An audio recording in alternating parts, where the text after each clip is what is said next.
the atrocities that we've witnessed, the forced disappearances, the killings, the abductions, are actually almost forming what you can call crimes against humanity. We have to think through and even if possible, file a case in one of those European countries and just say the killings in Kenya have been done by officers of the state at the behest of the state. We are not able to get justice in Kenya, and we invite those courts to take up some of these cases, and they will issue a warrant of arrest. Our entire national system is anchored on exploiting the masses, dominating them, and exploring our resources to the benefit of a select few, the new colonialists. They are in black in color. They are no longer white. But what they've found are international partners who they serve and whose interests they keep perpetuating by dominating and exploring our resources and exploiting our people. Now, the modern way they are doing it is through debt finance, where our local executives are encouraged and appetized to take what in the long term comes out to be illegal debt, odious debt. The consequence of an illegal debt, it is what we refer to as tax in advance. So you want to steal my kid's tax. She will be due to pay tax in the next 20 years, but you want to collect a tax today. How do you do it? You do it in debt. So that child is condemned. By the time she's just paying tax, she's starting on a negative. That is the system we are dealing with at this particular point. Now, when the Kenyan people gave themselves the 2010 constitution, they were hoping that will be a new beginning. But unfortunately, the executive that we put in place did not believe in that constitution, but continued perpetuating. Kibaki had attempted in a way, in a sense, to drive the economy and the political system slightly away from that domination by the colonial system that's still alive today, even as we speak. Now, I do believe that in terms of political rights, to the extent that we hold periodic elections, we've entrenched a Bill of Rights in the Constitution, we've set up independent judiciary. We set up those institutions and we believe political rights should now be there. But what shocks me is we are now witnessing clawbacks. Those rights which were entrenched in the Constitution are now being eaten away by William Ruto and his people. He doesn't believe in a free society. He doesn't believe in the exercise of the right to demonstrate, to picket. He only believes in the right to demonstrate or to picket when it favors him. And those people who are going to Israelis are not tear gassed because he thinks they're coming to show him love. But my right to demonstrate includes the right to show him love and to show him this love.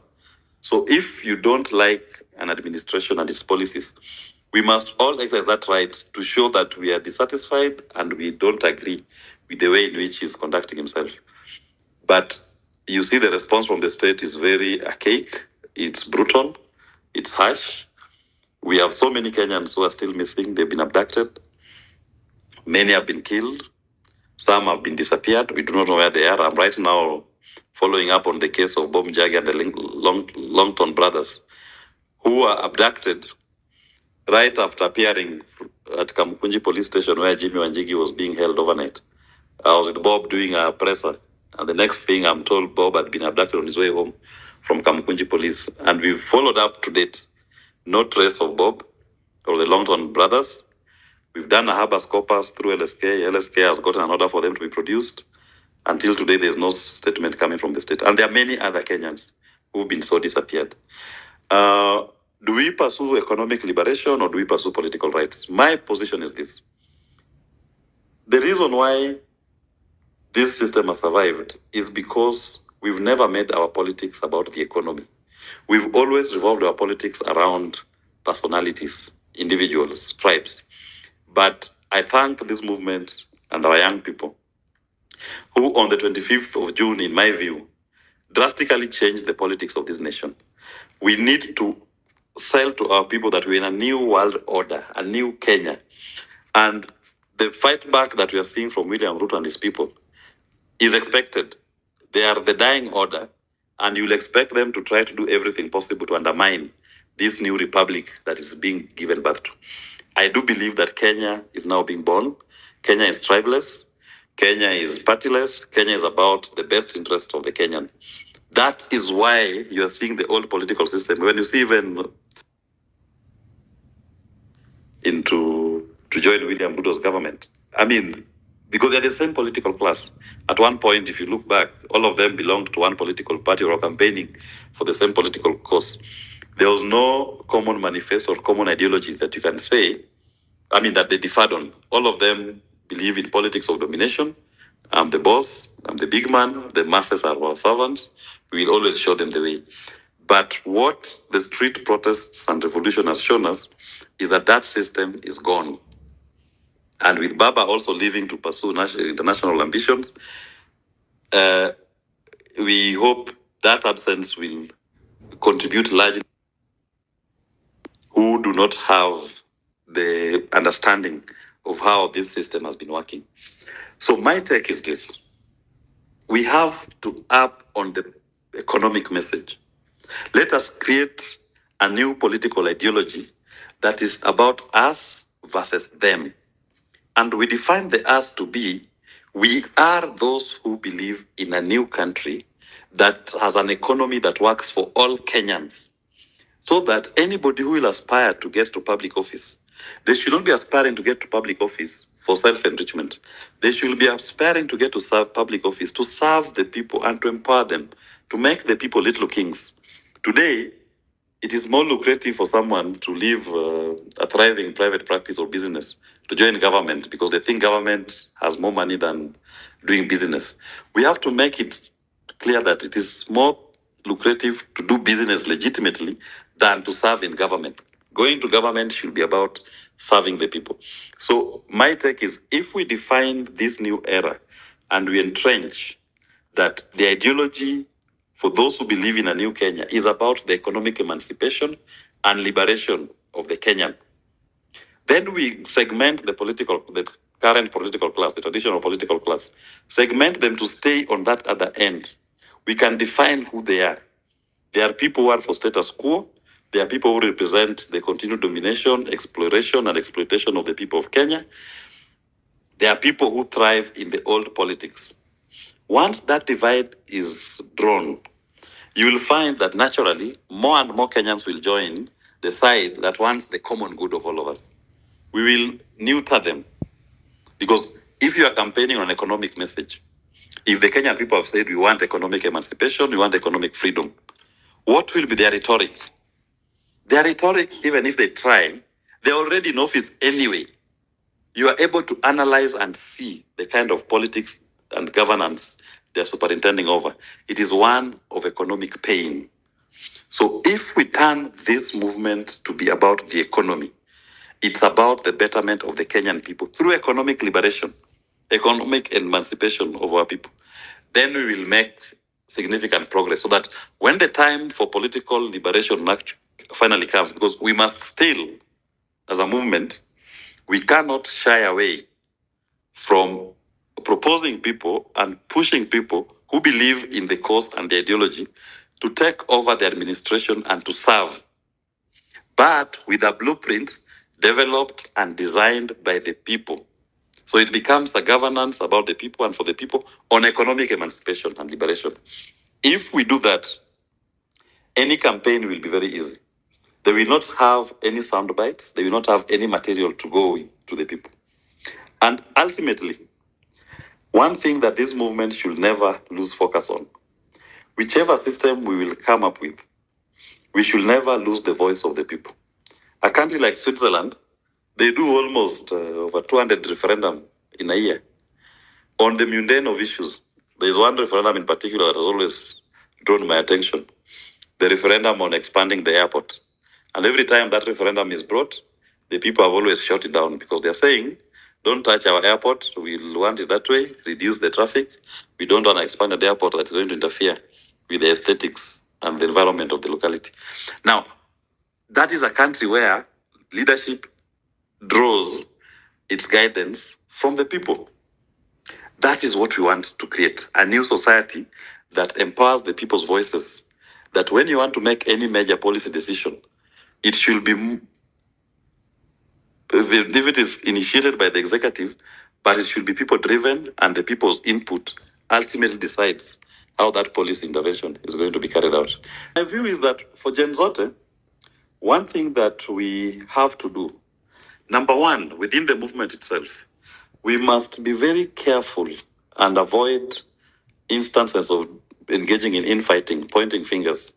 Of course, there are people who are within the movement who are serving the interest of the other side. They've actually been planted within the movement. But we need not spend a lot of energy to out them or to call them out. Because what you end up doing is you're spending so much ammunition and energy on infights when that ammunition and energy could be focused. That ammunition and energy could be focused on, we focus on using every single ammunition and energy that we have within our body on calling out this failed system. Once we create a critical mass of people and people buy in this ideology of a new Kenya. So if we create that new movement and people buy into this ideology of a new Kenya, a Kenya that's about economic liberation and emancipation of our people, then the force that comes with it will deal with any saboteurs that are within the movement. In fact, in most likelihood, you are going to see those internal saboteurs turn to be converts of the cause. They will not carry out with their acts of sabotage. On the continued abductions, the killings, the disappearance of our people, within the system, we have the judiciary. We need to document all of these incidences and we need to file these cases. My take has been that even as we do this, we should not lose focus that we may not succeed in court today. But I have learned from my experience with the Baby Pendo case. When Baby Pendo was killed in 2017, it looked almost impossible to get justice to Baby Pendo and those other people who had been killed out of those atrocities. But subsequently, we managed to push and to get the DPP to institute criminal prosecutions against the police commanders who are in charge of the units that committed those atrocities in Kisumu. On the 3rd of October, the police commanders are going to take plea. The interesting thing that I need to point out is that some of them are actually retired, but they are being followed. They are going to be prosecuted. So even in this incident, we have to continue filing cases, getting reports, however long it will take. And if we push this narrative enough that we are collecting evidence, we are going to hold you to account, we are going to prosecute you, you will see the system, when deployed, will start being blunt. Another thing that we need to also consider, even in the present day, the atrocities that we've witnessed, the forced disappearances, the killings, the abductions, are actually almost forming what you can call crimes against humanity. And they are crimes of such a nature that will attract certain countries to exercise what is referred to as universal jurisdiction. It has been used successfully in most European countries. I don't think there's an African country, maybe South Africa applies it, and South American countries. We have to think through and even if possible, file a case in one of those European countries and just say the killings in Kenya have been done by officers of the state at the behest of the state. We are not able to get justice in Kenya, and we invite those courts to take up some of these cases. And they will issue a warrant of arrest. Those who know how universal jurisdiction works, remember the case of Pinochet, who, having brutalized the people of Chile for long, a universal jurisdiction case was filed against him in the UK, and he was arrested. Even the case, but the managed to sort it diplomatically, the Kagame case in France, I think, and Belgium, where small magistrates in some villages in the region, when they looked at what had happened, and they said this can form the basis for a trial, and they issued warrants of arrest. We need to get international warrants of arrest against some of these officers. We start restricting the level of brutality that they are meting on the people of Kenya.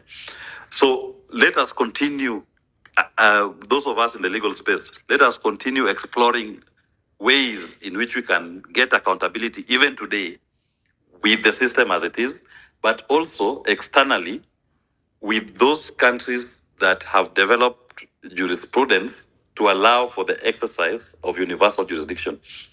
We may not even have to go to ICC in particular, but we can go to another country, some country that has universal jurisdiction, and have them exercise control. On the question, for example, of these many litigations that have been filed in our courts, within the judiciary, I do believe we have constitutionally minded judicial officers. So we keep filing cases and making the arguments, even when the courts claw back from the people. We just keep filing. You saw what happened with the Finance Act of 2023.